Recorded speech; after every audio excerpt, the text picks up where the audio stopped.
વાતો હોય છે અંતઃકરણની અંદર મન, બુદ્ધિ, ચિત્ત અને અહંકાર.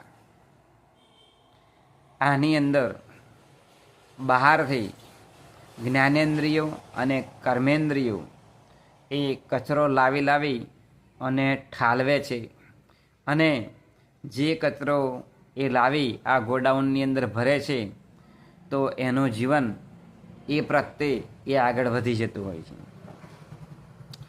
એટલે જે જ્ઞાનેન્દ્રિયો છે એ જ્ઞાનેન્દ્રિયો એ શું કરે તો એ જ્ઞાન આપે અને કર્મેન્દ્રિયો એ પ્રત્યે એ દોડી જાય છે અને પછી એ માલ એ લાવીને ભરે છે.